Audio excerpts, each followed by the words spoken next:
لله نحمده ونستعينه ونستغفره ونؤمن به ونتوكل عليه ونعوذ بالله من شرور أنفسنا ومن سيئات أعمالنا من يهده الله فلا مضل له ومن يضلل فلا هادي له وأشهد أن لا إله إلا الله وحده لا شريك له وأشهد أن سيدنا ونبينا محمد صلى الله عليه وسلم عبده ورسوله يا أيها الذين آمنوا اتقوا الله حق تقاته ولا تموتن إلا وأنتم مسلمون يا أيها الناس اتقوا ربكم الذي خلقكم من نفس واحدة وخلق منها زوجها وبث منهما رجالا كثيرا ونساء واتقوا الله الذي تساءلون به والأرحام إن الله كان عليكم رقيبا يا أيها الذين آمنوا اتقوا الله وقولوا قولا سديدا يصلح لكم أعمالكم ويغفر لكم ذنوبكم ومن يطع الله ورسوله فقد فاز فوزا عظيما أما بعد فإن أصدق الحديث كتاب الله وخير الهدي هدي محمد صلى الله عليه وسلم وشر الأمور محدثاتها وكل محدثة بدعة وكل بدعة ضلالة وكل ضلالة في النار. கணியத்திற்குரிய எல்லாம் அல்ல அல்லாஹுவின் நல்லடியார்களே, அன்பார்ந்த சகோதரர்களே, சகோதரிகளே, ஒவ்வொரு மாதமும் இறுதி வாரத்தில் சஹாபாக்களுடைய வரலாறுகளை தொடராக நாம் தெரிந்து வருகிறோம். இதற்கு முந்தைய குத்பாவில் இஸ்லாமிய வரலாற்றில் முதல் கலீஃபாவாக பொறுப்பேற்ற அபூபக்கர் சித்திக் ரலியல்லாஹு தஆலா அன்ஹு அவர்களுடைய வரலாற்றில் இருந்து ஒரு சில வரலாற்று நிகழ்வுகளை உங்களுக்கு நாம் நினைவுபடுத்தினோம். அந்த வரிசையில் இன்ஷா அல்லாஹ் இன்றைய தினம் இஸ்லாமிய வரலாற்றில் இரண்டாவது கலீஃபாவாக பொறுப்பேற்ற உமர் ரலியல்லாஹு தஆலா அன்ஹு அவர்களை பற்றிய வரலாற்று தகவல்களை உங்களுக்கு நான் நினைவுபடுத்துகிறேன். உமர் ரலியல்லாஹு தஆலா அன்ஹு அவர்களுடைய வரலாற்று விஷயங்களை தெரிந்து கொள்வதற்கு முன்பாக அவர்கள் சம்பந்தமான ஒரு முக்கியமான விஷயத்தை நாம் இங்கே தெளிவுபடுத்த வேண்டும். நமக்கு அது சம்பந்தமான ஒரு புரிதல், நல்ல புரிதல் என்பது ஏற்பட வேண்டும் என்பதற்காக அந்த செய்தியை சொல்லி காட்டுகிறேன். பொதுவாக உமர் ரலியல்லாஹு தஆலா அன்ஹு என்று சொன்ன உடனேயே நம்மில் அதிகமான பேருக்கு என்ன நினைவு வரும் என்று சொன்னால், என்ன என்ன நம்ம உள்ளத்தில் பதியப்பட்டிருக்கிறது என்று சொன்னால், அவர் கோவக்காரருங்க. அவர் கோவக்காரர், அவர் முரட்டுத்தனமான ஒரு ஆளு. எப்படி இந்த செய்திகள் தான் நிறைய என்ன செய்யப்பட்டிருக்குன்னா நம்முடைய உள்ளத்தில் பதிவு செய்யப்பட்டிருக்கிறது. உண்மையிலேயே உமர் ரலியல்லாஹு தஆலா அன்ஹு அவர்கள் ஒரு நாம நினைக்கிறது மாதிரி ஒரு முரட்டுத்தனமானவரா? உண்மையிலே அவர் ஒரு கோபக்காரரா? அவருடைய கோபத்தினால் இந்த சமூகத்திற்கு என்ன அழிவு ஏற்பட்டிருக்கிறது? ஒரு மனுஷன் கோபப்பட்டா அதனால என்ன வரும்? இழப்பு தானே ஏற்படும். உமர் ரலியல்லாஹு தஆலா அன்ஹு அவர்கள் நாம நினைக்கிறது மாதிரி ஒரு மிகப்பெரிய கோபக்காரராக இருந்ததுனால இந்த சமூகத்திற்கு என்ன இழப்பு ஏற்பட்டிருக்கிறது? இதையெல்லாம் நாம் புரிய கடமைப்பட்டிருக்கிறோம் சகோதரர்களே. ஏனென்றால் இவர்களெல்லாம் அல்லாஹுவினால் தன் நபியினுடைய தோழமைக்கு தேர்ந்தெடுக்கப்பட்டவர்கள். அவர்களை பற்றி நம்மிடத்திலே ஒரு சரியான புரிதல் இருக்க வேண்டும். அவர்களை பற்றி சொல்லுகின்ற போதே அவர்களை பற்றி உரித்தான கண்ணியமும் அந்தஸ்தும் நமது உள்ளத்திலே நிரம்பி வழிய வேண்டும். நல்ல ஒரு விஷயத்தை உணர்ந்து கொள்ள கடமைப்பட்டிருக்கிறோம். நிச்சயமாக எந்த வகையிலும் நாமும் அவர்களும் எதை கொண்டும் சமமாக முடியாது. அவ்வளவு பெரிய அந்தஸ்தில் இருக்கக்கூடியவர்கள். ஆனால் அவர்களை பற்றி நமக்கு என்ன புரிதல் இருக்கிறது என்றால், அவர் கோவக்காரரு, அவர் முரட்டுத்தனமான ஆளு, எப்ப பார்த்தாலும் சஹாபாக்கள்லயே ரொம்ப கோபப்படக்கூடியவர் அவர்தான் அப்படிங்கிறது மாதிரியான புரிதல் எனக்கு இருக்கிறதா இல்லையா என்று சொன்னால், எல்லாரிடத்திலும் பெரும்பாலும் இந்த எண்ணம் இருக்கிறது. அபூபக்கர் சித்திக் ரலியல்லாஹு தஆலா அவர் ரொம்ப அமைதியான ஆள். ஒரு பொதுவான ஒரு புரிதல் இருக்குல்ல, அபூபக்கர் சித்திக் ரலியல்லாஹு தஆலா ஒரு அமைதியான ஆளுங்க அப்படின்னு ஒரு புரிதல் இருக்கிறது. உமர் ரலியல்லாஹு தஆலா அவர்களை பற்றி சொன்னா அவர் கோபக்காரர். இந்த புரிதல் மிக மிக தவறான புரிதல் என்பதை நாம் முதலில் புரிந்து கொள்ள வேண்டும். ஏனென்று சொன்னால், இந்த புரிதலுக்கு குறித்தான காரணம் என்னன்னா, 1400 ஆண்டுகளுக்கு முன்பாக வாழ்ந்த ஒரு மனிதரை பற்றி உரித்தான வரலாற்றை நாம் இதுவரைக்கும் நேரடியா படிச்சதே கிடையாது என்பதுதான் 90% உண்மை. நம்ம இங்க உட்கார்ந்து இருக்கக்கூடியவர்கள்ல எத்தனை பேர் உமர் ரலியல்லாஹு தஆலா அன்ஹு அவருடைய வரலாற்றை நேரடியா நான் படிச்சிருக்கேன் அப்படின்னு முழுசா படிச்சிருக்கேன் கை தூக்கக்கூடியவர்கள் எத்தனை பேர் இருக்க முடியும்? நிச்சயமா இல்லை. இந்த அங்க ரெண்டு இங்க ரெண்டு, இந்த அவர் சொன்னதை வச்சு இவர் சொன்னதை வச்சு உமர் ரலியல்லாஹு தஆலா அவர்களை பற்றி நாம் நம்முடைய உள்ளத்திலே ஒரு பிம்பத்தை வளர்த்து வைத்திருக்கிறோம். நமக்கு சொல்லப்பட்ட நம்ம ஒண்ணும் செய்ய முடியாது. நமக்கு சொல்லப்பட்ட செய்திகள் எல்லாம் அப்படித்தான். உடனே உமர் ரலியல்லாஹு தஆலா கோபப்பட்டாங்க. எந்த ஹதீஸிலும் உமர் ரலியல்லாஹு தஆலா கோபப்பட்டார்கள் என்று வரவே இல்லை. நன்றாக புரிந்து கொள்ள, நாம தான் மாத்தி சொல்லிட்டு இருக்கோம். உமர் ரலியல்லாஹு தஆலா அன்ஹு அவர்கள் கோபப்பட்டார்கள் என்று நீங்கள் ஒரு ஹதீஸை கொண்டு வாருங்கள். எங்கேயும் இல்லை. நானும் சொல்லுவேன், ஒரு நிகழ்ச்சியை பற்றி உரித்தான விஷயங்களை நானும் சொல்லவிருக்கிறேன். எங்கே அவர்கள் மற்ற சஹாபாக்களை விட்டு வித்தியாசப்பட்டு நின்று பேசியிருக்கிறார்கள் என்பதை நானும் சொல்லுவேன். ஆனால் அது சம்பந்தமாக வரக்கூடிய ஹதீசுகள்ல காண ஏகலிப் இந்த வார்த்தை வரவே இல்லை.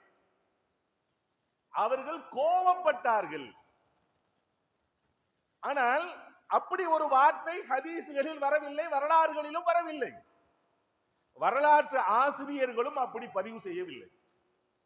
ஆனா நமக்கு பயான் பண்ண உலமாக்கள், நமக்கு பயான் பண்ண அறிஞர்கள் கோபப்பட்டார்கள் என்றுதான் என்ன செஞ்சிருக்காங்க, பயான் பண்ணி இருக்கிறதுனால நாம என்ன உமர் ரலியல்லாஹு தஆலா அவர்களை பற்றி புரிஞ்சு வச்சிருக்கோம்னா, அவர் கோபக்காரருங்க, ஒரு முரட்டுத்தனமான ஆளுங்க அப்படின்னு தான் நாம புரிஞ்சு வச்சிருக்கோம். நிச்சயமாக இல்லை.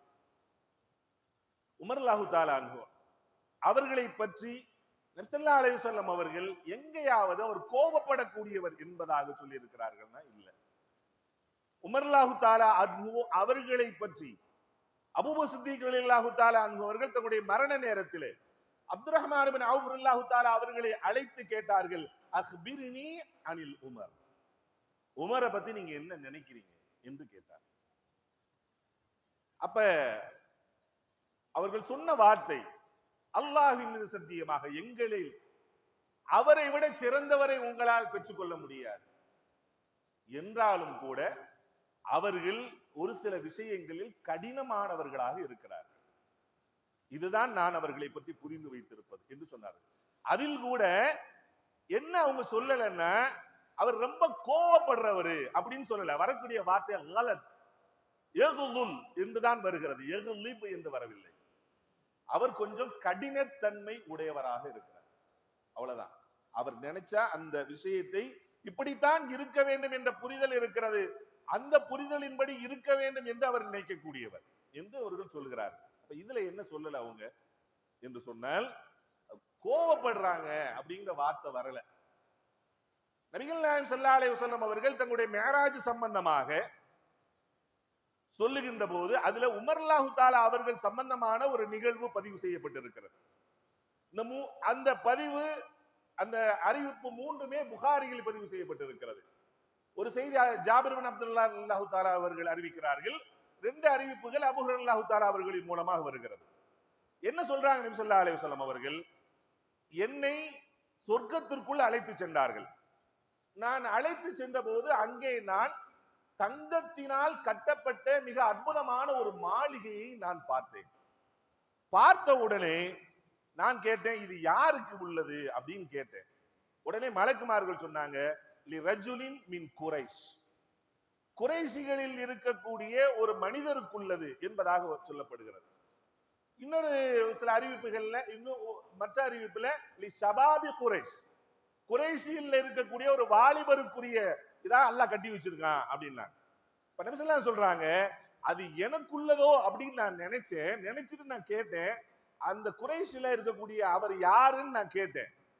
உடனே எனக்கு சொல்லப்பட்டது உமர் இப்னுல் கத்தாப், இந்த மாளிகை உமருக்குரியது என்பதாக சொல்லப்பட்டது. உடனே எனக்கு என்ன ஆசை வந்துச்சு தெரியுமா? அந்த மாளிகைக்குள்ள நுழைஞ்சி அதுக்குள்ள என்னெல்லாம் இருக்கு அப்படின்னு பார்க்கணும்னு நான் நினைச்சேன். நபி ஸல்லல்லாஹு அலைஹி வஸல்லம் அவர்கள் சொன்னாங்க, ஃபலௌலா மா அலிம்து மின் கீரதிக் லா தഖல்து. உமரே, எனக்கு மட்டும் உங்களுடைய ரோஷத்தை பற்றி நான் அறிந்திருக்காவிட்டால் நான் உள்ளே நுழைந்திருப்பேன். நபி ஸல்லல்லாஹு அலைஹி வஸல்லம் சொன்ன வார்த்தை என்ன தெரியுமா? என்ன சொன்னாங்க? உங்களுடைய கோபத்தை பற்றி நான் அறிந்திருக்காவிட்டால் இந்த வார்த்தையை பயன்படுத்தவில்லை. நீங்க கோபப்படுறவரு அப்படிங்கிற வார்த்தையை நபி ஸல்லல்லாஹு அலைஹி வஸல்லம் பயன்படுத்தவில்லை. இங்கே நாம் புரிந்து கொள்ள கடமைப்பட்டு இருக்கிறோம். வலௌலா ஃபலௌலா மா அலிம்து மின் கீரதிக், உங்களுடைய ரோஷம் எவ்வளவு பெருசு அப்படிங்கிறது எனக்கு தெரியும், அதனால தான் நான் அதை உள்ள நுழையாம வந்துட்டேன்னாங்க. அப்ப நபி ஸல்லல்லாஹு அலைஹி வஸல்லம் அவர்கள், நாம சொல்றோமே கோபப்பட்டாருன்னு சொல்றோமே, கோபம் என்பது வேறு, ரோஷம் என்பது வேறு. ஒவ்வொரு முஸ்லிமும் ரோஷம் உள்ளவனாக இருக்க வேண்டும் என்று நபி ஸல்லல்லாஹு அலைஹி வஸல்லம் சொன்னார்கள். கோபம் உள்ளவனாக இருக்க வேண்டும் என்று சொல்லவில்லை. புகாரியில் பதிவு செய்யப்பட்டிருக்கக்கூடிய ஹதீஸ், அபூ ஹுரைரா தஆலா அவர்கள் சொன்னார்கள், அவர்கள் அறிவிக்கக்கூடிய செய்தி, அன்னல் முஃமின யுகார், ஒரு முஃமின் எப்பொழுதும் ரோஷம் உள்ளவனாக இருப்பான். ரோஷம் இருக்கணும், எனக்கு ரோஷம் என்பது இருக்க வேண்டும். வல்லாஹு அஷத்து காரன், ஏன் தெரியுமா? அல்லாஹ் ரோஷப்படுவதில் மிக ரொம்ப மேலே இருக்கக்கூடியவன் என்று நபி ஸல்லல்லாஹு அலைஹி வஸல்லம் அவர்கள் சொல்லி இருக்கிறார்கள். அல்லாஹ்வுக்கு ரோஷம் வரும். எப்ப ரோஷம் வரும் தெரியுமா? நபி ஸல்லல்லாஹு அலைஹி வஸல்லம் அவங்க சொன்னாங்க, இன்னல்லாஹ, நிச்சயமாக இன்னல்லாஹ தஆலா யுகாரு, அல்லாஹ் ரோஷப்படுகிறான். வகீரத்துல்லாஹி யஅத்தில் முஃமின் மா ஹர்ரமல்லாஹு அலைஹி, ஒரு முஃமின் அல்லாஹ் ஹராமாக்கிய விஷயங்களை செய்கின்ற போது அல்லாஹ்வுக்கு ரோஷம் ஏற்படுகிறது என்று என்ன செய்கிறார்கள்? நபி ஸல்லல்லாஹு அலைஹி வஸல்லம் சொல்லி காட்டுகிறார். அல் கீரத், இமாம் இப்னுல் கய்யிம் ஜௌஸி ரஹ்மத்துல்லாஹி அவர்கள் சொன்னார்கள், அல் கீரத் மின் அஸ்லில் ஈமான். ரோஷம் இருக்குல்ல, அது ஈமானுடைய அடிப்படையில் உள்ளது. ஒமல்லா கீரத் லஹு, யாரிடத்தில் ரோஷம் என்பது இல்லையோ லா தீன லஹு, அவன்கிட்ட தீனே இல்லை. இருக்கணும். நான் ஒரு முஸ்லிம், நான் இப்படித்தான் இருப்பேன், அல்லாஹ் சொன்ன வழிப்படி, ரசூலுல்லாஹி அலைஹி வஸல்லம் அவர்கள் சொன்ன வழிமுறையின்படி நான் இப்படித்தான் இருப்பேன் என்பதில் ஒவ்வொரு முஃமினுக்கும் ரோஷம் இருக்க வேண்டும். அப்படி ரோஷம் இருந்தால்தான் அல் கீரத் யஹ்மில் கல்ப, நம்ம உள்ளத்தை அந்த ரோஷம் தான் பாதுகாக்கும். நான் முஸ்லிம், நான் எப்படி பொய் பேசுவேன்? நான் ஒரு முஸ்லிம், நான் எப்படி புறம் பேசுவேன்? நான் ஒரு முஸ்லிம், நான் எப்படி லஞ்சம் வாங்குவேன்? நான் ஒரு முஸ்லிம், நான் எப்படி திருடுவேன்? நான் ஒரு முஸ்லிம், நான் எப்படி மது குடிப்பேன்? நான் ஒரு முஸ்லிம், நான் எப்படி விபச்சாரம் பண்ணுவேன்? இந்த ரோஷம் இருக்க வேண்டும். அல் கீரத் யஹ்மில் கல்ப, நம்ம உள்ளத்தை பாதுகாக்கும். அல் கல்பு யஹ்மில் ஜவாரிஹ், அந்த உள்ளத்தில் இருக்க அந்த ரோஷம் தான் என் உடலில் இருக்கக்கூடிய உறுப்புகள் எதை செய்வதை விட்டும், தீமைகள் செய்வதை விட்டும் பாதுகாக்கும். யாருடைய உள்ளத்தில் அந்த ரோஷம் என்பது இல்லையோ அவனுடைய உள்ளம் செத்து போகும். செத்து போன உள்ளத்தில் இருந்து வெளிப்படக்கூடிய எந்த ஒன்றும் நலவாக இருக்கு. இப்ப எனக்கு இந்த ரோஷம் இருக்குல்ல, என்ன ரோஷம்? நான் முஃமின் என்கிற ரோஷம் இருந்தால்தான் நான் ஈமானில் ஸ்திரமாக இருக்க முடியும், தவறுகளை விட்டு என்னை பாதுகாத்துக் கொள்ள முடியும். இந்த ரோஷம் தான் யாருக்கு இருந்திருக்கிறது? உமர் ரலியல்லாஹு தஆலா அன்ஹு அவர்களுக்கு இருந்திருக்கிறதே தவிர அவர்களுக்கு ஒருபோதும் நாம நினைக்கிற கோபம் இருக்குல்ல, அந்த கோபம் உள்ளவர்களாக ஒருபோதும் உமர் ரலியல்லாஹு தஆலா அவர்கள் இருந்ததே இல்லை. நமக்கு கோபம் வரும். என்ன கோபம் வரும் தெரியுமா? பஸ்ல நிக்கிறப்ப யாராவது இப்படி காலை மிதிச்சுட்டா இப்படி ஒரு முறைச்சு பார்ப்போம்ல, அதுக்கு பேர் என்ன? அது ரோஷம் இல்லை, அதுக்கு பேர் கோபம். உமர் ரலியல்லாஹு தஆலா இப்படி சின்ன சின்ன விஷயம், நம்மள யாராவது பைக்ல போறப்ப இப்படி டக்குனு இடிச்சுட்டு போயிட்டா, அப்ப அந்த நேரத்துல என்னையா நீ முந்திட்டு போற அப்படின்னு வருதுல, இதுக்கு பேர் என்னது? இதுக்கு பேர் ரோஷம் இல்ல, இதுக்கு பேர் கோபம். இந்த மாதிரி சின்ன சின்ன விஷயங்களில் உமர் ரலியல்லாஹு தஆலா அன்ஹு அவர்கள் கோபப்பட்டிருக்கிறார்கள். அவர்கள் இஸ்லாத்தில் இணைந்ததற்கு பின்பாக கோபப்பட்டவர்களாக முரட்டுத்தனமாக நடந்திருக்கிறார்கள் என்ற ஒரு வரலாற்று நிகழ்வை நம்மால் காட்ட முடியுமா என்று சொன்னால் ஒரு நிகழ்வை கூட காட்ட முடியும். சரி, நாம நினைக்கிறோம் கோபப்பட்டா என்ன நடக்கும்? ஆத்திரக்காரனுக்கு புத்தி மட்டு என்று சொல்வார்கள், அப்படித்தானே? உமர் ரலியல்லாஹு தஆலா அப்ப கோபக்காரராகவே இருந்தால் அவரால் இவ்வளவு பெரிய இஸ்லாமிய சாம்ராஜ்யத்தை கட்டி எழுப்பியிருக்க முடியுமா? இந்த கேள்விகளோட பதில் இருக்கா? நிச்சயமாக இல்லை.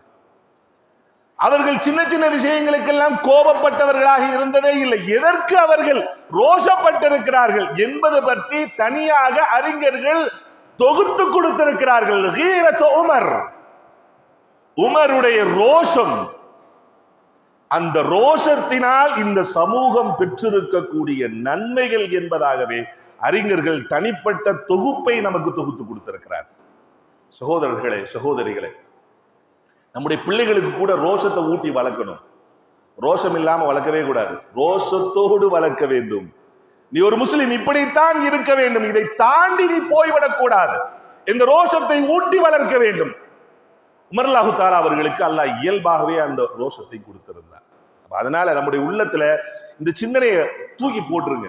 உமர் ரலியல்லாஹு தஆலா அவர்கள் கோபப்பட்டவங்க, முரட்டுத்தனமா இருப்பாங்க அப்படிங்கிற மாதிரியான எண்ணம் இருந்தால் அதை தூக்கி எறிந்து விட்டு உமர் ரலியல்லாஹு தஆலா அவர்கள் ரோஷம் உள்ளவர்கள், இந்த சிந்தனையோட வந்துச்சு. ஏனென்றால் வரலாறு அதைத்தான் சொல்லி காட்டுகிறது.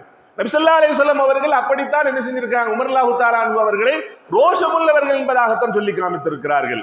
நீங்க அகராதியில, தமிழ் அகராதியில கூட போய் தேடுங்க, கூகுள்ல போய் ரோஷம்னா என்ன, கோபம்னா என்னன்னு.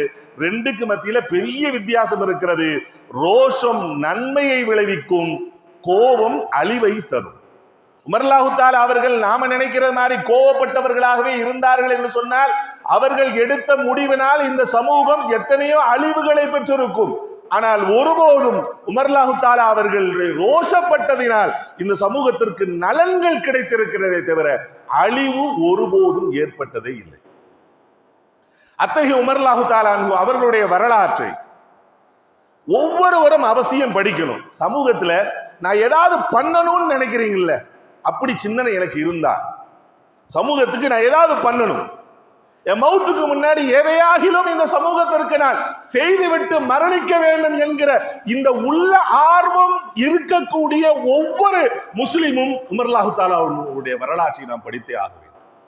ஏனென்றால் அவருடைய வரலாற்றின் ஒவ்வொரு நிகழ்வுகளுமே நமக்கு ஆயிரக்கணக்கான படிப்புகளை தரக்கூடிய வரலாற்று நிகழ்வுகள். அதுல எல்லாத்தையும் ஒட்டுமொத்தமா இந்த 35 நிமிஷத்துல நிச்சயமா என்னால சொல்லவே முடியாது. ஒரு சில தகவல்களை வேண்டுமானால் உங்களுக்கு நான் பரிமாறிக் கொள்ளலாம். அபூபக்கர் சித்திக் ரலியல்லாஹு தஆலா அன்ஹு அவர்கள் ஒரு அன்பு, ஒரு பாசம், ஒரு ஒரு என்ன சொல்லுவாங்கன்னா இந்த எல்லாத்தையும் ஏற்றுக்கொள்ளக்கூடிய ஒரு தன்மை, இந்த மாதிரி தன்மையில் அவர்கள் இருந்தார்கள் என்று சொன்னால் உமர் ரலியல்லாஹு தஆலா அன்ஹு அவர்கள் அதுல கொஞ்சம் மாறுபட்டு இருந்திருக்கிறார்கள். அது நாம நினைக்கிறது மாதிரி முரட்டுத்தனம் அல்ல, ரோஷத்தன்மையோ. சுயம்பு என்று சொல்வார்கள். சுயம்னா ஒரு மனுஷன் தானாக உருவாகி வர்றது இருக்கா இல்லையா? அல்லாஹ் சுப்ஹானஹு வ தஆலா தான் உருவாக்குகிறான். நஹ்னு நஹ்கும் பில்லவாஹிர், நம்ம வெளிப்படையிலேயே அவர் தான் சம்பாதிக்கிறார் என்றுதான் சொல்லுவோம். அல்லாஹ் தான் கொடுக்கிறான், இல்லைன்னு இல்லை. ஆனால் உமர் ரலியல்லாஹு தஆலாவுடைய வரலாற்றை நாம் படித்து பார்த்தால் அவர்கள் இஸ்லாத்துக்குள்ள வந்தது, அவர்கள் இஸ்லாமை ஏற்றுக்கொண்டது, அதுக்கு முன்னாடி இருந்த அவங்களுடைய நிகழ்வு, இதெல்லாம் நீங்க பாத்தீங்கன்னா ஒரு இளைஞன் இப்படித்தான் தன்னுடைய வாழ்க்கையை அமைச்சுக்கணும் அப்படிங்கிற அந்த விஷயத்துல சுயமாகவே நான் இப்படித்தான் இருக்க வேண்டும் என்ற கட்டுப்பாடோடு அவர்கள் வளர்ந்திருக்கிறார்கள். உதாரணத்திற்கு சொல்வதாக இருந்தால் நிறைய விஷயங்கள் நான் சொல்லலாம். முதலாவதாக அவர்கள் பிறந்தது ஆமுல் ஃபீல் என்று சொல்லப்படுகிற, நபி ஸல்லல்லாஹு அலைஹி வஸல்லம் அவர்கள் பிறப்பதற்கு 6 மாதங்களுக்கு முன்பாக ஆபிரகாமுடைய படை அழிக்கப்படுகிறது. அந்த நிகழ்வு நடந்த 6வது மாசத்துல நபி ஸல்லல்லாஹு அலைஹி வஸல்லம் அவர்கள் பிறக்கிறார்கள். அதை என்ன செய்வாங்கன்னா ஆமுல் ஃபீல், யானை வருடம் என்று அரபுகள் சொல்லுவார்கள். அந்த யானை வருடத்தில் 13வது வருடத்தில் உமர் ரலியல்லாஹு தஆலா அவர்கள் மக்காவில் பிறக்கிறார்கள். பிறந்து வளருகின்ற போதே அவர்கள் 11 வயதை அடைந்த போதே அவர்களுக்கு என்ன ஆர்வம் இருந்தது தெரியுமா? குத்துச்சண்டையை கத்துக்கணும், வாள் வீச்சை கற்றுக்கொள்ள வேண்டும், குதிரை சவாரியை கற்றுக்கொள்ள வேண்டும், நான் உடலை நல்ல பராக்கிரமாக வைத்துக் கொள்ள வேண்டும் என்கிற இந்த ஆர்வம் அவர்களுக்கு 11 வயதிலேயே ஏற்பட்டிருக்கிறது. சின்ன வயசுல அவங்க வாப்பா ஒட்டகத்தை கொடுத்து போய் ஒட்டகத்தை மேய்ச்சிட்டு வாங்கன்னு அனுப்பி விட்டுருவாங்க. அப்ப ஒட்டகம் மேய்க்க போனால் கல்வி தேடுவதற்குறித்தான வாய்ப்பு இருக்காது தானே. ஆனால் ஒட்டகம் மேய்த்தாலும் கல்வி கற்றுக்கொள்ள வேண்டும் என்கிற ஆர்வத்தோடு உமர் ரலியல்லாஹு தஆலா அவர்கள் இருந்திருக்கிறார். கிடைக்கின்ற வாய்ப்பை சரியாக பயன்படுத்தி கல்வி கற்றுக் கொண்டிருக்கிறார்கள். எந்த அளவுக்கு என்று சொன்னால் உமர் ரலியல்லாஹு தஆலா அவர்களை பற்றி நம்ம முரடன் என்று மட்டும்தான் புரிந்து வைத்திருக்கிறோம். மிகப்பெரிய அறிவாளி மட்டுமல்ல, மிகப்பெரிய கவிதை புனையக்கூடியவர்களாகவும் உமர் ரலியல்லாஹு தஆலா அவர்கள் இருந்திருக்கிறார். சிறு வயதிலேயே குதிரை சவாரி, மல்யுத்தம்,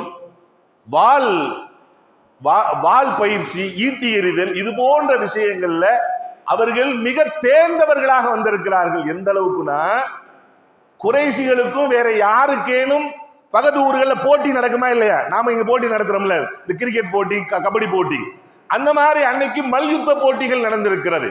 அவ்வாறு மல்யுத்த போட்டி நடப்பதாக இருந்தால், குதிரை சவாரி போட்டி நடப்பதாக இருந்தால், குறைஷிகளில் இருந்து அனுப்பப்படுகின்ற வாலிபராக உமர் ரலியல்லாஹு தஆலா அவர்கள் இருந்திருக்கிறார்கள். அவர்கள் போன அவங்களுக்கு வெற்றி கிடைக்கும். அதன் மூலம் குறைஷிகளுடைய பெயர் என்ன செய்யும் அப்படின்னா மேல போகும். அப்படிங்கிறதுக்காக பக்கத்து ஊர்ல எந்த போட்டி நடந்தாலும் அங்கே யார் முற்படுத்தப்பட்டிருக்கிறார்? உமர் ரலியல்லாஹு தஆலா அவர்கள் முற்படுத்தப்பட்டிருக்கிறார்கள். அந்த அளவுக்கு தன் வாலிப வயதிலேயே எல்லா விஷயத்திலும் அந்த போர்க்கலைகளில் அவர்கள் திறமை பெற்றவர்களால் தன்னை தானே ஆக்கி கொண்டிருக்கிறார்கள். சரி, ஒரு சிலருக்கு இந்த விஷயத்துல ஈடுபாடு வந்துருச்சுன்னா கல்வியில ஈடுபாடு வராது தானே. ஆனா அவர்களுக்கு கல்வியிலும் ஈடுபாடு இருந்திருக்கிறது, கவிதையை கற்றுக்கொள்வதிலும் ஈடுபாடு இருந்திருக்கிறது. சரி, இதுல மட்டுமா அவர்களுக்கு ஈடுபாடு இருந்துச்சு? இல்ல, வியாபாரத்திலும் அவர்களுக்கு ஈடுபாடு இருந்திருக்கிறது. தனக்கு கிடைத்த தன் தந்தையிடம் இருந்து கொடுக்கப்பட்ட சின்ன பொருளாதாரத்தை வைத்து சூக்க உக்கால் இது போன்ற பெரும் பெரும் மார்க்கெட்டுகளுக்கு சென்று அங்கே வியாபாரம் செய்து 25 வயதிலேயே மிகப்பெரிய பணக்காரர் என்கிற ஒரு அந்தஸ்தை உமர் ரலியல்லாஹு தஆலா அவர்கள் குறைஷிகளுக்கு மத்தியில் எடுத்திருக்கிறார். சரி, பணக்காரர் ஆயாச்சு, நல்ல அடிதடியெல்லாம் பண்ணுவாரு, இல்ல கவிதையெல்லாம் பண்ணுவாரு, ஒரு வியாபாரத்துக்கு எல்லாம் போவாரு, அப்ப பிஸியா தானே இருப்பாரு. இப்ப குடும்பத்தை நாம எப்படி கவனிக்கிறோம்? ஒருத்தர் ரொம்ப பிஸியா இருந்தா, ரொம்ப வியாபாரத்துல ஈடுபடக்கூடியவரா இருந்தா அவருக்கு வீட்டுக்கார அம்மாட்ட பேசுறதுக்கு டைம் இருக்காது, குழந்தை குட்டி கிட்ட பேசுறதுக்கு டைம் இருக்காது, அம்மா அத்தா கிட்ட பேசுறதுக்கு நமக்கு டைம் இருக்காது. எல்லாம் அவர் பிஸியிலே தான் இருக்கிறோம். நம்ம அப்படித்தான் நம்முடைய வாழ்க்கை ஓடிக்கொண்டிருக்கிறது. ஆனால் உமர் ரலியல்லாஹு தஆலா அவர்கள் தன் குடும்பத்தை கவனித்ததோடு, தன் தாய் தந்தையை கவனித்ததோடு, தன் தந்தையினுடைய சகோதர சகோதரிகளையும் பொறுப்படுத்தி கவனிக்கக்கூடிய மிகப்பெரிய பொறுப்புள்ளவர்களாகவும் அவர்கள் இருந்திருக்கிறார்கள். நபிகள் நாயகம் ஸல்லல்லாஹு அலைஹி வஸல்லம் இவர்கள் 20 வயதை அடைந்த அந்த 25 வயதை அடைந்த அந்த நேரத்தில் தான் நபி ஸல்லல்லாஹு அலைஹி வஸல்லம் அவர்களுக்கு நபித்துவம் கிடைக்கிறது. இவர்கள் எந்த சூழலில் வளர்ந்தவர்கள் என்று சொன்னால், அபூ சித்திக் ரலியல்லாஹு தஆலா சின்ன வயசுல இருந்து என்ன செஞ்சது இல்லை அப்படின்னா, அந்த சிலைகளை வணக்கம் செய்ததில்லை, மது குடித்ததில்லை, அப்படி அவர்கள் வளர்ந்திருக்கிறார்கள். ஆனால் இவர்கள் வளர்ந்த சூழல் வேறு.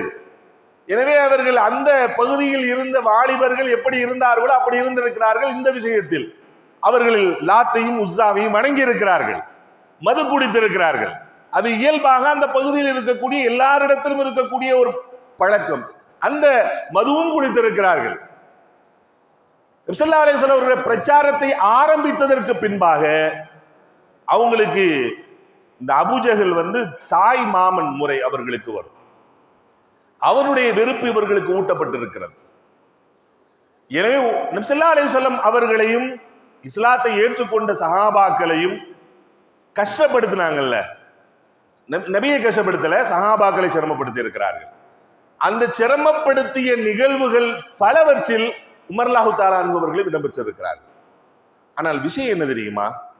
அந்த நிகழ்வை எல்லாம் பார்க்கின்ற போது அவர்கள் வேறொரு கோணத்தில் இதை சிந்தித்திருக்கிறார்கள். என்ன சிந்திச்சிருக்காங்க தெரியுமா? இந்த மக்கள் ஏன் இப்படி அடி வாங்குறாங்க? அடிச்சா அவங்க அடிச்ச அடி உயிர் போறது மாதிரி அடிச்சிருக்கிறாங்க. ஆனால் அவர்கள் ஆச்சரியப்பட்டு இருக்கிறார்கள், இந்த மக்கள் ஏன் இப்படி அடி வாங்க வேண்டும்? இவ்வளவு அடிக்கிறோம், இவ்வளவு கஷ்டத்து கொடுக்கிறோம், ஆனால் இருந்தாலும் கூட இவர்கள் என்ன செய்யல, அந்த தன்னுடைய மார்க்கத்தை ஏற்றுக்கொண்ட அந்த முகமதுடைய மார்க்கத்தை விட்டு வெளியேறாமல் இருக்கிறார்களே. அப்ப ஒருவேளை இந்த மார்க்கம் உண்மையாக இருக்குமோ என்று இஸ்லாத்திற்கு வருவதற்கு முன்பாகவே தனிப்பட்ட கோணத்தில் அவர்கள் சிந்தித்து இருக்கிறார்கள். அதோடு மட்டுமல்ல, பல நேரங்களில் அவர்களுக்கு கிடைக்கப்பட்ட மற்றவர்களின் மூலமாக கிடைக்கப்பட்ட குர்ஆனுடைய வசனங்களை பார்த்து இதை ஆச்சரியமும் அடைந்திருக்கிறார்கள். இது போன்று அவர்கள் நடந்து கொண்டிருக்கக்கூடிய காலகட்டத்தில் தான் ஹம்ஸா ரலியல்லாஹு தஆலா அவர்கள் கிடைத்த ஒரு 5வது ஆண்டு ஹம்ஸா ரலியல்லாஹு தஆலா அவர்கள் இஸ்லாத்திற்குள் திடீரென்று வந்து விடுகிறார்கள். அவர்கள் திடீரென்று வந்ததுக்கு காரணமும் அவர்களுக்கு நபி ஸல்லல்லாஹு அலைஹி வஸல்லம் அவர்கள் மீது இருந்த அந்த பாசம்தான். ஏன்னா நபி ஸல்லல்லாஹு அலைஹி வஸல்லம் அவர்களை அபூஜஹலும் அவனது கூட்டத்தார்களும் என்ன செஞ்சாங்க, மிக சிரமப்படுத்தியதனால, ஒட்டக குடலை போட்டு அவர்களை சிரமப்படுத்தியதனால் இந்த செய்தியை கேட்ட உடனே அபூஜஹலை போய் அடின்னு அடிச்சுட்டாங்க. யாரு? ஹம்ஸா ரலியல்லாஹு தஆலா அடித்த உடனே மோகங்கள வீங்கிருச்சு. நேர வந்து என்ன செஞ்சாங்க, நபி ஸல்லல்லாஹு அவனை அடிச்சு போட்டு நபியிடம் போய் சொன்னார்கள், நான் உங்களை சிரமப்படுத்தியவனே அடிச்சுட்டு வந்துட்டேன்னாங்க. நபி ஸல்லல்லாஹு என்ன சொன்னாங்க, நீங்க அடிக்கிறதை விட நீங்க இஸ்லாத்தில் ஏற்றிருப்பது தான் எனக்கு சிறந்தது என்று சொன்னார்கள். உடனே இஸ்லாத்தை ஏற்றுக்கொண்டார். உமர் ரலியல்லாஹு தஆலா அவர்களுக்கு இந்த செய்தி தெரிகிறது, தன் தாய் மாமன் அடிக்கப்பட்டிருக்கிறார். இதை பார்த்த உடனே கோபம் வருகிறது. யாருக்கு? உமர் ரலியல்லாஹு தஆலா அவர்களுக்கு. இதுக்கு எப்படியேனும் பழி தீர்க்க வேண்டும் என்று சொன்னால் இதற்கு காரணமாக இருந்த நபி ஸல்லல்லாஹு அலைஹி வஸல்லம் அவர்களை கொலை செய்வதுதான் இதன் குறித்தான பழி தீர்த்தல் என்ற முடிவுக்கு வருகிறார்கள். யார்? உமர் ரலியல்லாஹு தஆலா அவர்கள். இந்த முடிவுக்கு வந்தவர்களாக, வாளை உருவியவர்களாக மக்கா வீதியிலே வருகிறார்கள். எதற்கு? நபி ஸல்லல்லாஹு அலைஹி வஸல்லம் இருக்கிற இடம் தெரியும். ஸைத் இப்னு அர்கம் அவங்களுடைய வீட்டுல இருக்கிறாங்க. அர்கம் ரலியல்லாஹு தஆலா அவங்களுடைய வீட்டுல இருக்கிறாங்க. அங்க போய் அவரை எப்படியும் கொலை செய்து விட வேண்டும் என்கிற எண்ணத்தோடு உறுதிய வாளோடு வெளியே வருகிறார். வருகிற அந்த நேரத்தில் தான் நுஐம் இப்னு அப்துல்லாஹ் அல் அதவி அல் குரைஷ், இங்க இவர்களை நாம் கொஞ்சம் ஞாபகத்தில் வைத்துக் கொள்ள வேண்டும். நுஐம் இப்னு அப்துல்லாஹ் என்று சொல்லப்படக்கூடிய ஒரு சஹாபி. அவர்கள் இஸ்லாத்தை ஏற்றவர்கள், தன் இஸ்லாத்தை வெளிக்காட்டாமல் மறைத்து வைத்திருந்தவர்கள். இவர் போற போக்கு பார்த்த உடனே தடுத்து நுப்பாட்டுகிறார்கள். உமரே, எங்கே இவ்வளவு வேகமாக செல்கிறீர்கள் உருவிய வாளோடு என்று கேட்ட உடனே, என் தாய் மாமனை ஹம்ஸா அவர்கள் அடிப்பதற்கு காரணமாக இருந்தவர் முகமது தான், அவரை கொலை செய்வதற்கு தான் சென்று கொண்டிருக்கிறேன் என்று சொன்ன உடனே அந்த நுஐம் இப்னு அப்துல்லாஹ் ரலியல்லாஹு தஆலா அவர்கள் சொன்னார்கள், வல்லாஹி லகத் கிர்தக நஃப்ஸக யா உமர். உமரே, உங்களை நீங்களே ஏமாற்றிக் கொண்டிருக்கிறீர்கள். ஏன் தெரியுமா? நீங்க போய் முகமதை கொண்ட உடனே கொண்டுட்டு நீ இந்த ஊர்ல நீங்க நடமாடிட முடியுமா? இப்படியே கேட்கிறார். ஏன் தெரியுமா? நபி ஸல்லல்லாஹு அலைஹி வஸல்லம் அவர்கள் பனு ஹாஷிம் குடும்பத்தை சார்ந்தவர்கள். அவர்களுடைய குடும்பம் மிகப்பெரிய ஒரு குடும்பம். நீங்கள் அவரை கொண்டு விட்டால் அந்த குடும்பம் உங்களை சும்மா விட்டுவிடும் என்று நீங்கள் நினைக்கிறீர்களா? உங்களை கண்டிப்பாக உயிரை எடுத்து விடுவார்கள். இது உங்களுக்கு தெரியாது? நபி ஸல்லல்லாஹு அலைஹி வஸல்லம் குடும்பத்தை பத்தி உங்களுக்கு தெரியாதா? ஏன் இப்படி உங்களை நீங்களே ஏமாற்றிக் கொண்டு அவரை அடிக்கலான்னு போறீங்களே அப்படின்னு கேட்டுட்டு, உங்களுக்கு ரோஷம் இருந்தா உங்களுடைய சகோதரி இஸ்லாத்தை, அவருடைய சொல்லக்கூடிய மார்க்கத்தை தான் ஏற்றுக்கொண்டிருக்கிறார். உங்களுடைய சகோதரியின் கணவரும் அதைத்தான் ஏற்றுக்கொண்டிருக்கிறார். முதல்ல நீங்க அதை போய் தடுங்க, மோவை போய் தடுக்க போறீங்க என்று சொன்ன உடனே உமர் ரலியல்லாஹு தஆலா அவர்களுடைய அந்த கவனம் தன்னுடைய வீட்டின் பக்கமாக போகிறது. தன்னுடைய தங்கை ஃபாத்திமா பின்த் அல் கத்தாப் அவர்களுடைய வீட்டுக்கு செல்கிறார்கள். கதவு பூட்டப்பட்டு இருக்கிறது. உள்ளே இருந்து குர்ஆன் ஓதுகிற சப்தம் கேட்கிறது. கதவை வேகமாக தட்டுகிறார்கள், திறக்கப்படுகிறது. உள்ளே ஹப்பாப் இப்னு அரத் ரலியல்லாஹு தஆலா அவர்கள் குர்ஆனை கற்றுக் கொடுத்து கொண்டிருக்கிறார்கள். உள்ளே சென்ற உடனே தன் தங்கையை பார்த்து கேட்டார்கள், அசபௌதி, நீ மதம் மாறி விட்டாயா என்று கேட்டார்கள். ஆம் என்று சொன்ன உடனே ஓங்கி அவர்களை அடிக்கிறார்கள். அடித்த அடியில் அவர்களது முகத்தில் மிகப்பெரிய காயம் ஏற்படுகிறது, ரத்தம் சொட்டுகிறது. நிதானிக்கிறார்கள் உமர் ரலியல்லாஹு தஆலா அவர்கள். அவர்களது கணவனாரையும் அடிக்கிறார்கள். அவர்களுக்கு தங்கையின் முகத்தில் ரத்தத்தை பார்த்தவுடன் நிதானம் வருகிறது. நீங்கள் என்ன படித்துக் கொண்டிருந்தீர்கள், அதை கொடுங்கள் என்று கேட்கிறார்கள். உடனே உங்களுக்கு தர முடியாது, ஹத்தாத்த தவல்லா, போங்க போய் ஒது செஞ்சுட்டு வாங்க, தர்றேன்னாங்க. போனாங்க, ஒது செஞ்சுட்டு வந்தார். கை முகங்கால்களை கழுவி கொண்டு வந்தார். வந்த உடனே அவர்களிடத்திலே கொடுக்கப்படுகிறது அந்த குர்ஆனுடைய வசனம். அவருடைய கையில் கொடுக்கப்பட்ட வசனம் சூரத்து தாஹாவுடைய முதல் 10 வசனங்கள். தாஹா மா அன்ஸல்னா அலைக்கல் குர்ஆன லிதஷ்கா இல்லா தذ்கிரத்தன் லிமன் யக்ஷா. நபியே, உங்களை சிரமப்படுத்துவதற்காக வேண்டி இந்த குர்ஆனை இறக்கவில்லை.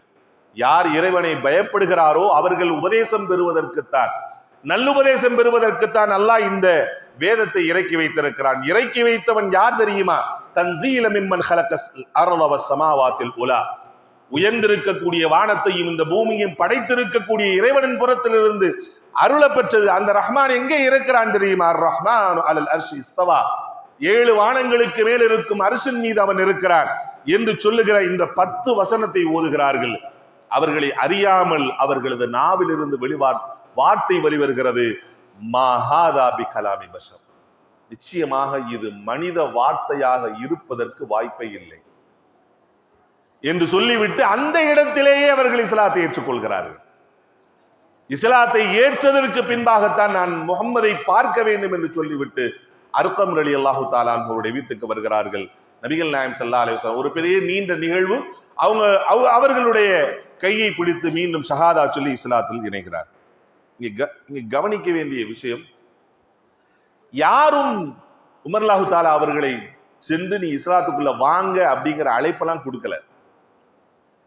அவர்களாகவே அதை படித்து உணர்ந்து, நிச்சயமா இது அல்லாஹ்வுடைய வார்த்தை, இது மனிதனுடைய வார்த்தையாக இருப்பதற்கு வாய்ப்பே இல்லை என்பதை உணர்ந்து அவர்கள் இஸ்லாத்தை ஏற்றுக்கொள்கிறார்கள். அதுதான் நாம் சொன்னோம். அவர்கள் தன்னை ஒரு மிகப்பெரிய வீரனாக ஆக்கி கொண்டதாக இருக்கட்டும், மிகப்பெரிய வியாபாரியாக ஆக்கி கொண்டதாக இருக்கட்டும், எந்த ஒரு விஷயமாக இருந்தாலும் அவர்கள் சுயமாகவே சிந்தித்து செயல்பட்டு இருக்கிறார்கள். சுயம்புவாகவே அவர்கள் இருந்திருக்கிறார்கள். அல்லாஹ் அக்பர். இஸ்லாத்தை இணைகின்ற போது அவர்களது வயது 30. இஸ்லாத்தில் அதற்கு முன்பாக 39 பேர் இஸ்லாத்தில் இணைந்திருந்தார்கள். அப்துல்லா இப்னு மஸ்ஊத் ரலியல்லாஹு தஆலா அவர்கள் சொன்னார்கள், அல்லாஹ் உமரை 40வது ஆளாக இஸ்லாத்தில் எங்களுக்கு பூர்த்தி பண்ணி கொடுத்தான் என்று சொன்னார்கள். அதற்கு முதல் நாள் இரவுதான் நபிகள் நாயகம் ஸல்லல்லாஹு அலைஹி வஸல்லம் அவர்கள் சொன்னார்கள், அவர்கள் இஸ்லாத்தை ஏற்றதற்கு பின்பாக அல்லாஹ்விடத்திலே நான் கேட்டேன், யா அல்லாஹ், 2 உமர்களில் இருந்து ஏதாவது உமரை கொடுத்து இந்த இஸ்லாத்தை கண்ணியப்படுத்து என்று அல்லாஹ்விடத்தில் கேட்டேன். அல்லாஹ் இந்த உமரை கொடுத்து விட்டான் என்று நபி ஸல்லல்லாஹு அலைஹி வஸல்லம் அவர்கள் சொன்னார்கள். 2 உமர் என்று நபி ஸல்லல்லாஹு அலைஹி வஸல்லம் அவர்கள் சொன்னது, ஒன்னு அபூ ஜஹல், இன்னொன்னு உமர் ரலியல்லாஹு தஆலா அவர்கள். அல்லாஹ் சுப்ஹானஹு வ தஆலா நபியுடைய துஆவை கேட்டு அங்கீகரிக்கிறார். யாரை?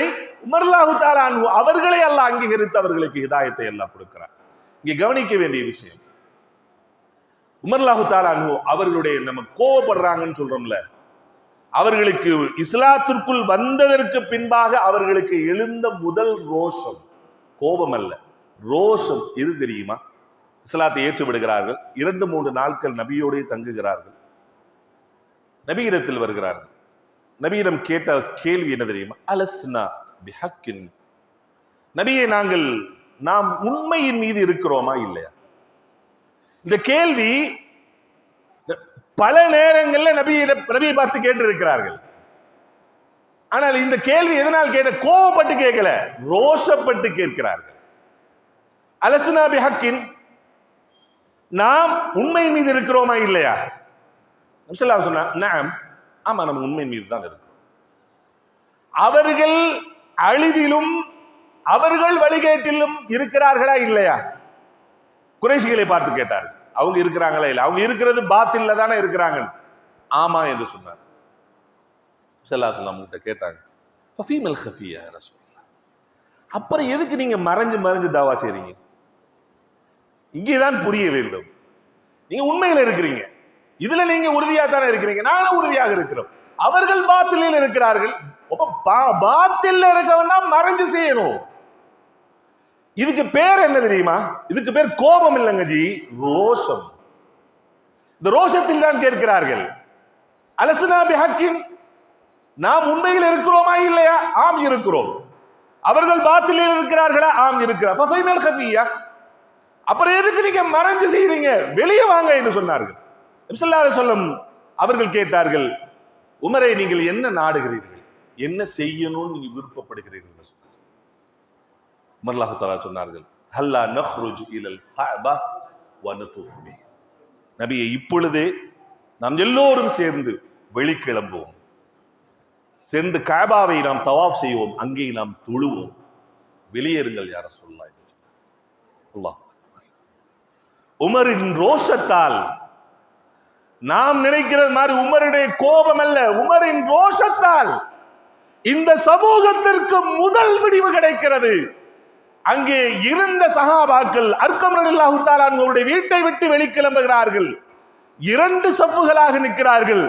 ஒரு சஃப்பின் முதலாவது இடத்தில் உமர் ரலியல்லாஹு தஆலா அவர்கள் நிற்கிறார்கள். இன்னொரு இடத்தில், இன்னொரு சஃப்பின் ஆரம்பத்தில் ஹம்ஸா ரலியல்லாஹு தஆலா அவர்கள் நிற்கிறார்கள். நடுவிலே நபிகள் ஸல்லல்லாஹு அலைஹி வஸல்லம் அவர்கள் நிற்கிறார்கள்.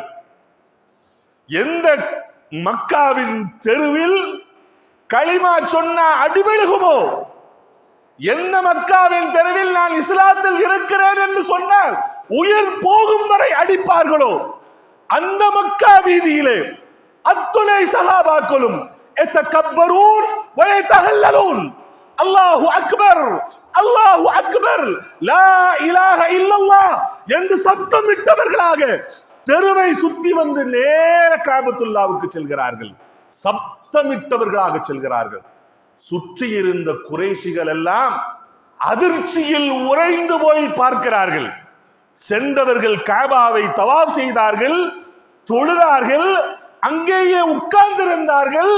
அங்கிருந்த குறைஷிகளில் இருந்து ஒருவர் கூட வந்து யாரையும் ஏன் இப்படி செய்கிறீர்கள் என்று கேட்பதற்கு அவர்களுக்கு தைரியம் பிறக்கவில்லை. காரணம் ஏன் தெரியுமா? அங்கே கூட இருப்பது உமர், அவர்களை அழைத்து வந்திருப்பது உமர். இந்த சமூகம் 5 வருடங்களாக மறைந்து மறைந்து களிமா சொல்லியிருந்த அந்த சமூகத்திற்கு அல்லாஹ் சுப்ஹானஹு வ தஆலா விடிவை கொடுக்கிறான் உமர் ரலியல்லாஹு தஆலா அவர்களுடைய இஸ்லாத்தை கொண்டு. இதை பற்றித்தான் நிறைய சஹாபாக்கள் நிறைய கருத்துக்களை சொல்லி இருக்கிறார்கள். சுஹைப் அர்-ரூமி ரலியல்லாஹு தஆலா அவர்கள் சொல்றார், லம்மா அஸ்லமல் உமர் லஹரல் இஸ்லாம். எப்பொழுது உமர் ரலியல்லாஹு தஆலா இஸ்லாத்துக்குள்ள வந்தாங்களோ, மக்காவுக்கு மத்தியில் இந்த இஸ்லாம் மிக பெரிய அளவில் வெளிப்பட ஆரம்பித்தது. அல்லாஹ்வின் பக்கம் மக்களை நாங்கள் வெளிப்படையாக அழைக்க ஆரம்பித்திருந்தோம். நாங்கள் எந்த நேரமும், நாங்கள் விரும்புகிற நேரம் வரைக்கும் காபத்துல்லாவில் சுத்தி அமர்ந்திருப்போம், அல்லாஹ்வை பற்றி திக்ர் செய்வோம், அங்கே நாங்கள் தொழுகுவோம், எங்களை வந்து யாரும் கேட்க முடியாது. இதற்கெல்லாம் காரணமாக அமைந்தது இஸ்லாம் உமர், உமருடைய இஸ்லாம் தான் என்பதாக சுஹைப் அர்-ரூமி ரலியல்லாஹு தஆலா அவர்கள் அறிவிக்கிறார்கள். அதே போன்று அப்துல்லாஹ் இப்னு மஸ்ஊத் ரலியல்லாஹு தஆலா அவர்களும் இதே செய்தியை சொல்கிறார்கள். அபூபக்கர் சித்திக் ரலியல்லாஹு தஆலா அவர்கள் கூட இந்த செய்தியை ஆமோதித்து சொல்லி காமித்திருக்கிறார்கள். இந்த சமூகத்துக்கு ஒரு விடிவு. நீங்க சொல்லுங்க, என்னால இந்த குடும்பம் நல்லா இருக்கு, என்னால இந்த சமூகத்திற்கு இந்த மாதிரி ஒரு விடிவு என்பது ஏற்பட்டிருக்கிறது என்பதாக என் வாழ்க்கையில நான் இதுவரைக்கும் என்னால செஞ்சிருக்கேனா? என் குடும்பம் நல்லா இருக்கு, என் பிள்ளைங்க நல்லா இருக்கு, என் பிள்ளைங்க நல்லா வசதியா இருக்கிறாங்க, சரி அது வேறு. என் குடும்பம் அல்லாது இந்த சமூகத்தில் நான் எடுத்த முயற்சியினால் இந்த குடும்பம் நன்றாக இருக்கிறது, இந்த சமூகம் நன்றாக இருக்கிறது, இந்த பகுதியில் இருக்கக்கூடியவர் நன்றாக இருக்கிறார்கள் என்பதை போன்று நான் ஏதாகிலும் இதுவரைக்கும் செய்திருக்கிறேனா? யோசித்து பாருங்க சொல்லுவார்கள். அல்லாஹ் அக்பர். இங்கே கவனிக்க வேண்டிய 2 விஷயத்தை உங்களுக்கு நான் சொல்லி முடிக்கிறேன். உமர் ரலியல்லாஹு தஆலா அவர்கள் நபியை வெட்டுவதற்காக கிளம்புகிறார்கள். அவர்கள் இஸ்லாத்தில் இணைவதற்கு காரணமாக இருந்தவர் யார் தெரியுமா? யாரு? உங்களுடைய தங்கையும் இல்ல, அவங்களுடைய மச்சானும் இல்ல, நுஐம் இப்னு அப்துல்லாஹ். அல்லாஹ் யர்ஹமு. ஒரு மிகப்பெரிய ஒரு ஹலீஃபாவை இஸ்லாத்திற்குள் இணைவதற்கு அவங்க தான் ஒரு டேர்னிங் பாயிண்டா உள்ள இருந்திருக்காங்க. சொல்லுங்க சகோதரர்களே, வாழ்க்கையில இந்த ஒரு சகோதரர் தொழுகையாளியாக மாறும். இஸ்லாத்தை ஏத்துக்கிறது கூட இரண்டாவது விஷயம். இவர் நல்லவராக மாறுவதற்கு நான் காரணமாக இருந்திருக்கிறேன் என்று எத்தனை பேரை என்னால் சொல்ல முடியும்? மற்றவரை விடுங்க, ஏன் புள்ள நல்ல பிள்ளையா வளர்றதுக்கு நான் காரணமா இருக்கிறேன் என்று சொல்வதற்கு கூட இன்னைக்கு என்னிடத்தில் தைரியம் இல்லை. ஒரு மிகப்பெரிய ஹலீஃபா இஸ்லாத்திற்குள் வருவதற்கு சமயோஜிதமாக சிந்தித்து அவர்களது பாதையை திருப்பி விட்டாங்கல்ல. அல்லாஹ் யர்ஹம். நம்ம வாழ்க்கையில நம்ம இப்படி இருக்கணும் ஜி. ஒரு மனுஷனுடைய வாழ்க்கையில டேர்னிங் பாயிண்டாக எல்லோருடைய என்னால் முடிந்த அளவுக்கு ஒவ்வொரு மனிதனுடைய வாழ்க்கையிலும் ஒரு டேர்னிங்கை ஏற்படுத்தக்கூடிய ஒரு நல்லவனாக என்னை நான் மாற்றிக்கொள்ள வேண்டும். உமர் அல்லாஹு தஆலா இஸ்லாத்திற்குள் வருகிறார்கள். அவர்கள் இந்த இஸ்லாத்திற்கு செய்த அவங்களுடைய ரோஷன் செஞ்ச முதல் வேலை இந்த சமூகம் மறைந்து மறைந்து செய்து கொண்டிருந்த தஅவாவை வெளிப்படையாக செய்ய வைத்தது. எவ்வளவு பெரிய ஒரு விஷயத்தை உமர் அல்லாஹு தஆலா அவர்கள் நிகழ்த்தி காமித்திருக்கிறார்கள். அல்லாஹ் சுப்ஹானஹு வ தஆலா அவர்களுக்கு ரஹ்மத் செய்யட்டும். இதே போன்றுதான் அவர்களுடைய ஹிஜ்ரத்துடைய சம்பவமும் நடந்திருக்கிறது. உமர் அல்லாஹு தஆலா அவர்களுடைய வாழ்க்கை வரலாற்றை நாம் எல்லோரும் அவசியமாக படிக்க வேண்டும். அவர்களது மக்காவில் அவர்கள் இஸ்லாத்தில் இணைந்ததற்கு பின்பாக அவர்கள் மக்காவில் வாழ்ந்த அந்த காலம் முழுவதுமே அவர்கள் செய்த ஒவ்வொரு செயலுமே இந்த சமூகத்திற்கு நலனையும் பலனையும் காலகாலத்திற்கு மிகப்பெரிய ஒரு நன்மையையும் விளைவிக்கக்கூடியதாக இருந்திருக்கிறது. அப்பேற்பட்ட நிகழ்வுகள் எல்லாம் மக்காவில் நடந்திருக்கிறது. வல்லல்லாஹு சுப்ஹானஹு வ தஆலா தன் நபியின் தோழமைக்காக வேண்டி பொருந்தி கொள்ளப்பட்ட உமர் அல்லாஹு தஆலா அவர்கள் இரண்டாவது ஹலீஃபா என்கிற அந்தஸ்தை அடைந்தவர்கள். ஹலீஃபா என்கிற அந்தஸ்தை அடைந்ததற்கு பின்பாக அவர்கள் பட்ட ரோஷத்தினால் இந்த இஸ்லாமிய சாம்ராஜ்யம் எந்த அளவுக்கு வளர்ந்திருக்கிறது என்பதற்கு நூற்றுக்கணக்கான சம்பவங்கள் இருக்கிறது. வல்லல்லாஹு சுப்ஹானஹு வ தஆலா நம் அனைவர்களுக்கும் அந்த நல்ல மக்களுடைய வாழ்க்கையில் இருந்து கிடைக்கின்ற படிப்பினைகளை கொண்டு செயல்படுகிற பாக்கியத்தை அல்லாஹ் நமக்கு தந்தருள்வானாக. பாரக்கல்லாஹு லனா வ லக்கும் ஃபில் குர்ஆனில் நதீம் வ நஃபஅனா இய்யாக்கும் பில் ஆயாத்தி வ ذிக்ரில் ஹகீம் இன்னஹு தஆலா ஜவாதுன் கரீம் பர் ரഊஃபுர் ரஹீம் ரப்புல் ஹலீம்.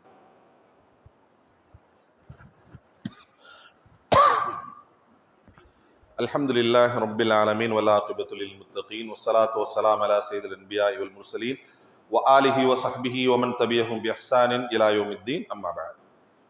கண்ணியத்திற்குரிய எல்லாம் அல்ல அல்லாஹ்வின் நல்லடியார்களே, அன்பார்ந்த சகோதரர்களே சகோதரிகளே, ஒரு சின்ன ஒரு அறிவிப்பு தான். எங்களது ஊர் மதுரை மாவட்டம் பேரையூர் வட்டம் டி கல்லுப்பட்டின்னு நீங்க கேள்விப்பட்டிருப்பீங்க. அங்கிருந்து உள்ள ஒரு 17வது கிலோமீட்டர்ல இருக்கக்கூடிய ஒரு கிராமம் தான் சாப்டூர் என்கிற கிராமம்.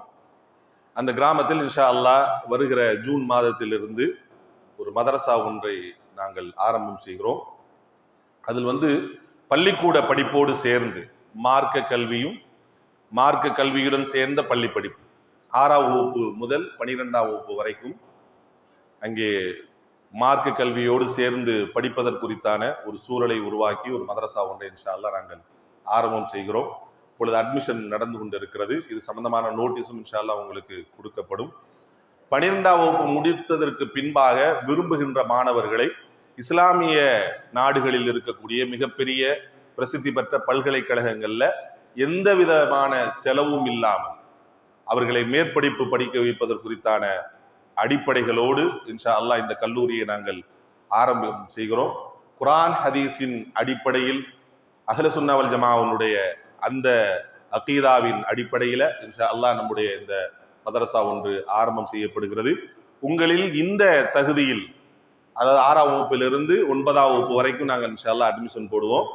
அந்த தரத்தில் நம்முடைய பிள்ளைங்க மார்க்க கல்வியோடு மார்க்க சூழலோடு உலக கல்வியும் கற்றுக்கொள்ள வேண்டும் என்ற அந்த விருப்பப்படக்கூடிய பெற்றோர்கள் இன்ஷா அல்லாஹ் நீங்கள் நம்மை தொடர்பு கொள்ளலாம்.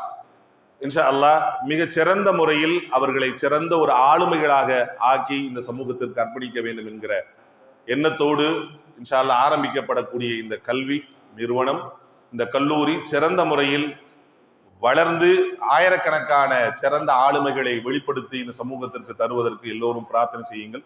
வல்லல்லாஹு சுப்ஹானஹு வ தஆலா அருள் புரிவானாக. வாஹிரு தஅவானா அல்ஹம்துலில்லாஹி ரப்பில் ஆலமீன்.